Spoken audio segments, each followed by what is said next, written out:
What's the nicest thing you ever said to me? Fucking know better. Small baby.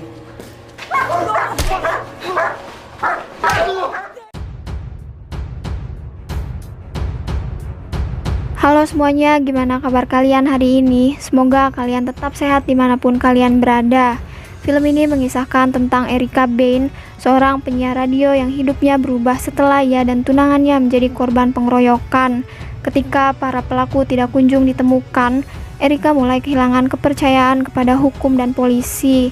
Maka berbekal sebuah pistol, dia berubah menjadi sosok misterius yang memburu para pelaku kejahatan jalanan. Ya udah, daripada penasaran, langsung aja kita masuk ke alur ceritanya. I'm Erica Bain, and as you know, cerita ini berfokus pada seorang wanita bernama Erica Bain. Dia adalah penyiar radio di New York City, terkenal dengan suaranya yang hangat dan kebiasaannya menceritakan kehidupan kota kepada para pendengarnya.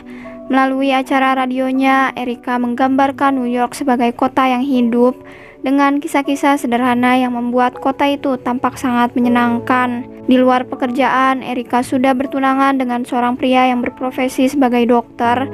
Pria itu bernama David. Keduanya sedang merencanakan masa depan bersama dalam sebuah ikatan pernikahan.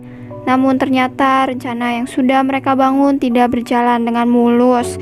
Di suatu hari saat mereka selesai bekerja, Erica dan David menjemput anjing peliharaan mereka dari tempat penitipan. Dalam perjalanan pulang, mereka memutuskan berjalan kaki melewati sebuah taman yang cukup sepi. Disitulah anjing mereka lari ke dalam sebuah terowongan, lalu ditangkap oleh sekelompok pemuda yang sedang mabuk. Guys, come on, boys. Hey, man, don't you know there's a fucking leash law? Awalnya, David meminta mereka mengembalikan anjingnya secara baik-baik.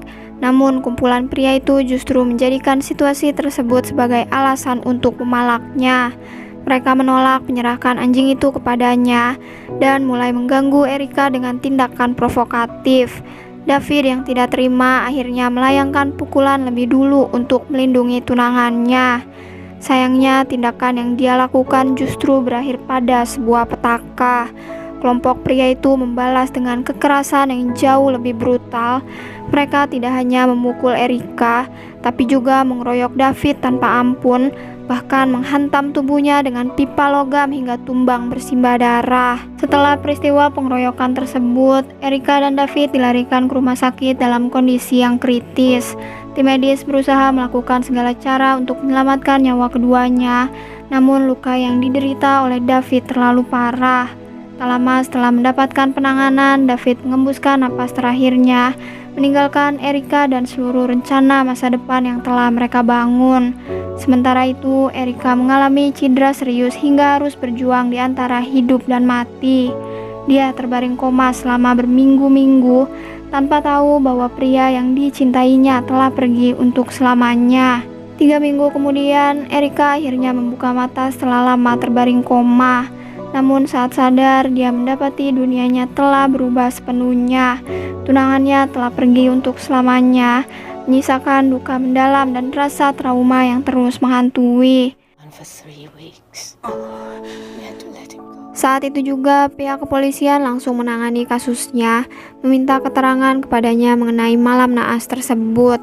Erica berusaha menceritakan apa yang masih dia ingat, namun akibat trauma dan luka berat yang dia alami, ingatannya tentang kejadian itu sangat kabur, di mana saat polisi menyerahkan foto-foto tersangka, dia tidak mampu mengenali wajah-wajah yang telah menyerangnya. Singkat waktu, ketika kondisi Erica benar-benar pulih, dia pun kembali menjalani kehidupannya seperti sedia kala.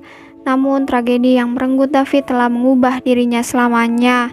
Setiap hari dia hidup dalam bayang-bayang ketakutan, mengetahui bahwa orang-orang yang telah menghancurkan hidupnya belum juga tertangkap.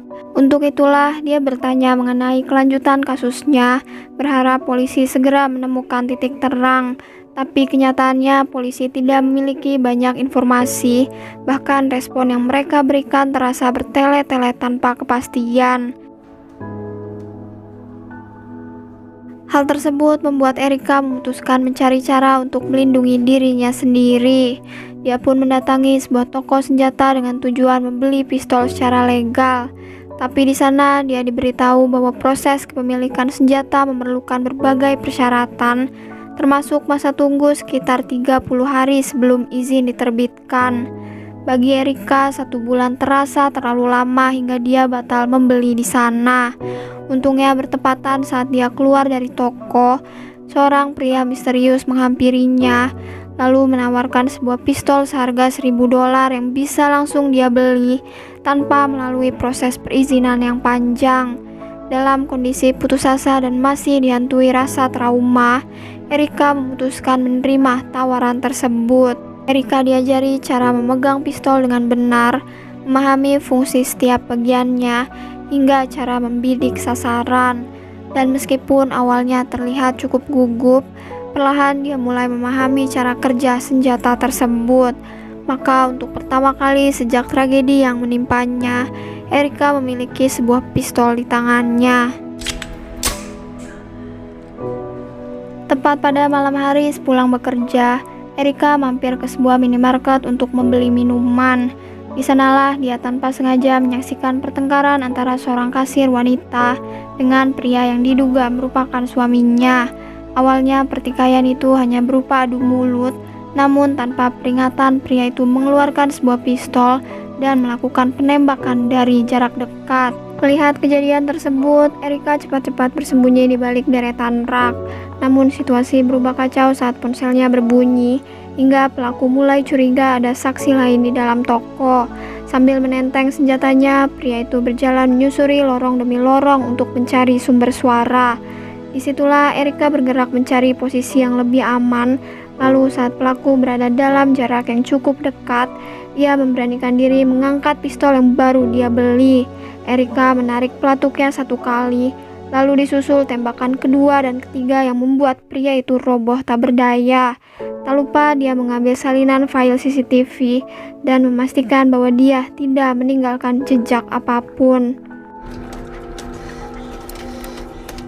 Tak lama setelah Erika meninggalkan lokasi, pihak kepolisian tiba untuk melakukan olah TKP. Penyelidikan dipimpin oleh Detektif Sean, seorang penyidik senior yang dikenal berpengalaman dalam menangani kasus-kasus kriminal berat. Dengan ketelitian yang menjadi ciri khasnya, Sean segera memeriksa setiap sudut minimarket untuk menyusun kembali kronologi kejadian. Dari hasil identifikasi awal, korban wanita diketahui berusia 39 tahun, sementara korban pria merupakan seorang residivis yang memiliki catatan kriminal yang cukup panjang.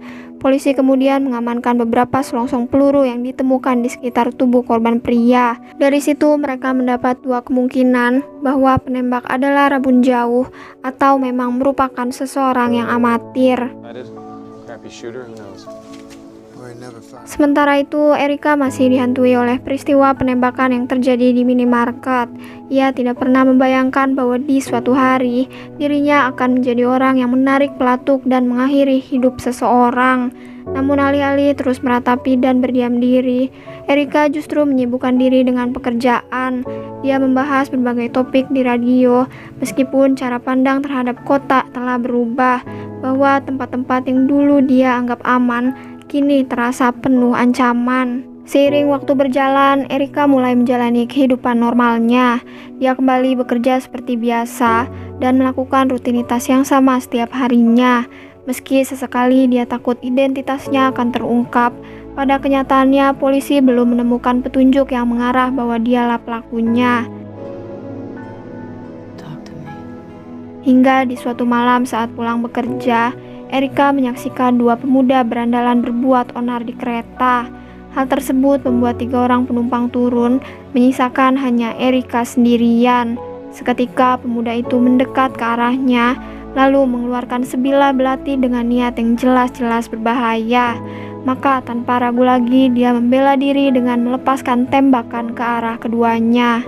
Beberapa menit kemudian, polisi mendapatkan laporan tentang korban penembakan. Sean pun kembali menangani kasus ini dan menemukan jenis peluru yang sama dengan penembakan di minimarket. Sedangkan 2 korban merupakan orang yang sama-sama memiliki catatan kriminal, hingga Sean menduga bahwa kedua insiden ini saling berkaitan. Temuan itu dia sampaikan kepada wartawan dalam sebuah konferensi pers. Di situ pula Sean secara tak sengaja bertemu Erika yang sedang berada di lokasi. Sean menyapanya lebih dulu dan mengaku bahwa ia seperti pernah melihatnya di suatu tempat. Yeah, well, my life's not that interesting. Keesokan harinya, Sean mengambil langkah baru dalam proses penyelidikan, yakni mencari seluruh saksi yang berkaitan dengan 2 kasus penembakan. Di tengah proses itu, dia kembali bertemu dengan Erika, dan kali ini dia baru ingat bahwa Erika adalah korban pengeroyokan yang pernah dilihatnya di rumah sakit. Dia pun menyampaikan rasa simpatinya, sekaligus mengaku bahwa dia telah lama mengenal suara Erika melalui siaran radio yang sering diputar mantan istrinya. Menurutnya, Erika adalah perempuan yang hebat dan dia menjamin kasus yang menimpanya telah ditangani oleh detektif terbaik di kota. Pada akhirnya, pertemuan mereka diakhiri dengan obrolan yang panjang.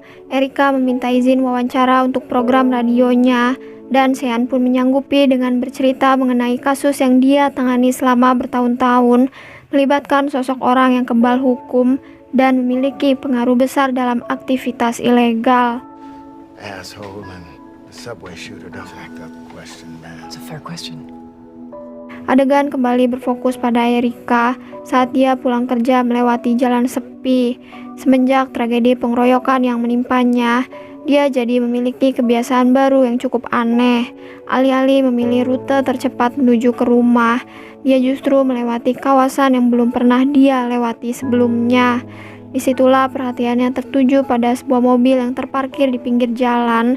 Di dalamnya dia melihat seorang wanita tampak linglung dan tidak sadarkan diri sepenuhnya. Merasa ada yang tidak beres, Erika nekat masuk hingga mendapati seorang pria yang duduk di balik kemudi. Tanpa basa-basi, dia pun meminta pria itu membuka pintu dan segera membebaskan perempuan tersebut. Namun sebaliknya, pria itu terang-terangan menyiapkan obat bius hingga dia terpaksa menodongkan pistol ke arahnya. Sang pria yang jelas panik langsung membiarkan Erika pergi membawa perempuan tersebut. Namun saat mereka mulai menjauh, pria itu tiba-tiba menginjak pedal gas untuk menabraknya dari belakang. Beruntung dia sempat melepaskan tembakan ke arah pengemudi dan membuat pria itu kehilangan kendali atas mobilnya.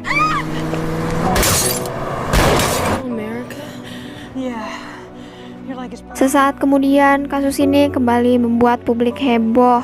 Di hadapan banyak wartawan, Sean lagi-lagi menjelaskan terjadinya penembakan yang menewaskan pria dengan catatan kriminal. Sementara korban yang merupakan wanita muda masih dalam perawatan intensif. Di sana pula, Erika hadir untuk mendengarkan tiap perkembangan penyelidikan. Entah bagaimana cara dia melarikan diri, namun yang pasti Sean tidak tahu bahwa hakim jalanan yang selama ini dia cari ternyata ada di dekatnya. Setelah 3 insiden berturut-turut yang menewaskan pelaku kejahatan, sosok misterius di balik penembakan tersebut mulai menjadi perbincangan di kota. Kemunculan hakim jalanan itu memicu pro dan kontra. Sebagian orang mendukung tindakannya, namun tidak sedikit pula yang mengecam karena percaya bahwa keadilan seharusnya ditegakkan melalui proses hukum. Mendengar berbagai pendapat itu, Erika mulai dilanda rasa kebimbangan. Untuk pertama kali, dia mempertanyakan semua tindakan yang telah dilakukan selama ini. Bahkan dia sempat mendatangi kantor polisi dengan niat mengakui perbuatannya. Namun saat berada di sana, Erika memilih pergi tanpa mengatakan apapun. Pardon me? Dalam keadaan emosinya yang tak stabil, Erika tiba di sebuah gedung sambil menghubungi kontak Sean. Ia tidak mengungkapkan apa yang terjadi, hanya mengaku bahwa dia kesulitan untuk tidur. Sean pun mencoba memberikan saran dan menutup telepon setelah memberikan kalimat menenangkan. Tidak disangka-sangka saat Erika memasuki lift gedung, dia bertemu dengan pria bernama Muro yang selama ini menjadi target penyelidikan Sean. Awalnya Erika tidak terlalu memperhatikan sosok itu, namun setelah menyadari siapa pria itu, dia mulai melontarkan sejumlah komentar seolah menyindir reputasinya sebagai orang yang selalu lolos dari hukum. Ucapan itu langsung membuat Muro mencurigai Erika sebagai wartawan yang sengaja menguntitnya. Situasi pun berubah menjadi kekerasan saat pria itu menyerang Erika menggunakan sebuah linggis. Tak lama kemudian, Sean tiba di lokasi setelah menerima laporan korban yang jatuh dari ketinggian. Di sana, dia menemukan Muro telah tewas di dasar gedung dengan kondisi yang mengarah pada dugaan jatuh dari lantai atas. Meskipun sekilas tampak seperti kecelakaan, Sean merasa ada sesuatu yang masih janggal. Terlebih lagi, kematian tersebut terjadi di tengah rangkaian kasus yang selama ini sedang ia selidiki. Maka demi mengungkap identitas pelaku yang masih misterius, Sean kembali menelusuri kasus-kasus sebelumnya. Dengan sedikit paksaan, dia memanggil seorang saksi yang berada di gerbong kereta saat insiden penembakan. Awalnya, anak muda itu menolak dilibatkan, namun Sean membujuknya hingga dia mau memberikan keterangan. Dia pun mengaku sempat melihat seorang wanita berambut pirang dengan postur tubuh kurus, namun dia juga tidak yakin bahwa wanita itu adalah pelakunya. You're not doing the ass right? No. Dari sketsa wajah yang digambar, Sean curiga deskripsi wanita berambut pirang itu memiliki kemiripan dengan Erika. Karena itulah Sean menghubungi wanita tersebut dan mengajaknya ikut dalam proses wawancara terhadap gadis yang selamat dari insiden penabrakan. Tiba di ruang perawatan, Erika bertemu langsung dengan gadis yang pernah ia selamatkan. Secara tersirat, dia menyampaikan agar gadis itu tidak ragu menceritakan apapun yang sebenarnya dia lihat. Namun perempuan itu tetap pada keterangan awal bahwa dia tidak melihat orang lain di lokasi kejadian. Satu hari berlalu setelah pertemuan mereka, Sean tiba-tiba datang menemui Erika dan menyerahkan cincin miliknya yang baru ditemukan. Sean menjelaskan cincin itu didapat dari perempuan yang mencoba menggadaikan. Tidak hanya itu, Sean menemani dia melakukan identifikasi terhadap para tersangka yang telah mengeroyok tunangannya. Di sanalah Erika bertemu beberapa pria yang diduga terlibat dalam penyerangan tersebut. Tapi setelah mengamati satu persatu wajah mereka, ia mengatakan bahwa tidak ada satupun yang dia kenali sebagai pelaku malam itu. Jawaban ini membuat penyelidikan kembali menemui jalan buntu. Sementara itu, Erika yang tahu pelaku masih berkeliaran, akhirnya mulai mencari tahu asal-usul cincin tersebut. Mula-mula dia mendatangi pegadaian tempat cincin itu ditemukan dan berusaha menggali informasi lebih lanjut mengenai orang yang menggadaikannya. Disitulah Erika memperoleh nomor kontak wanita itu dan memutuskan untuk menemuinya secara langsung. Dalam pertemuan mereka, wanita itu menolak memberikan alamat pelaku karena takut akan mengalami nasib yang sama seperti Erika. Shit can't happen to me. Di sisi lain, Sean juga mulai menyusun kepingan informasi yang selama ini terasa janggal. Dia pun meminta bantuan rekannya secara diam-diam untuk menelusuri asal panggilan telepon yang baru dilakukan Erika.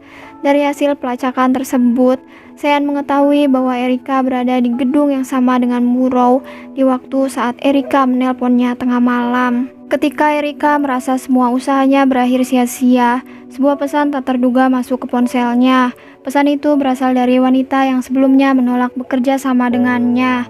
Kali ini dia mengirimkan alamat salah satu pelaku beserta rekaman pengeroyokan yang terjadi malam itu. Sebuah tragedi yang telah menghancurkan hidup Erika untuk selamanya. Detik itu juga Erika mengirim sebuah pesan pada Sean. Di dalamnya terdapat ucapan perpisahan serta rekaman video yang baru dia terima. Lalu sesampainya di lokasi, Erika menemukan 3 pria yang selama ini dia cari. Di sana pula dia menemukan anjingnya yang sempat hilang pada malam penyerangan. Kemarahan dan trauma yang selama ini dia pendam akhirnya meledak. Salah satu pelaku tewas setelah ditembak di kepala, sementara pelaku lain roboh setelah menerima beberapa tembakan di tubuhnya. Namun sayangnya pelaku terakhir berhasil memberikan perlawanan. Dalam kondisi kelelahan dan terluka, Erika nyaris kalah saat pria itu mulai menguasai keadaan. Tepat pada saat itulah Sean tiba di lokasi dan mengarahkan senjatanya pada Erika, memerintahkan dia untuk menyerahkan pistol yang sedang dia pegang. Perlahan Erika menurunkan senjatanya, pasrah menerima apapun yang akan terjadi selanjutnya. Namun keputusan yang diambil oleh Sean justru berada di luar dugaan. Sebagai detektif, dia tahu bahwa tindakannya bertentangan dengan tugas dan sumpah yang selama ini dia pegang. Alih-alih memborgol Erika, Sean menyerahkan pistol dinasnya dan membiarkan Erika menembak pria itu sampai terbunuh. Setelah semua yang terjadi, Sean segera menyusun skenario untuk menutupi tindakannya. Dia meminta Erika menembakkan peluru ke tubuhnya seolah telah terjadi baku tembak. Dengan begitu posisinya tetap aman dan identitas Erika sebagai hakim jalanan tidak terbongkar. There is no going back to that. Film ini menunjukkan bahwa rasa trauma dan kehilangan dapat mengubah seseorang secara drastis. Meskipun balas dendam mungkin memberi kepuasan sesaat, tapi luka yang ditinggalkan oleh tragedi tidak pernah benar-benar hilang begitu saja. Ya udah, saya akhiri film kali ini. Jangan lupa untuk like dan komen, dan sampai berjumpa lagi di video berikutnya.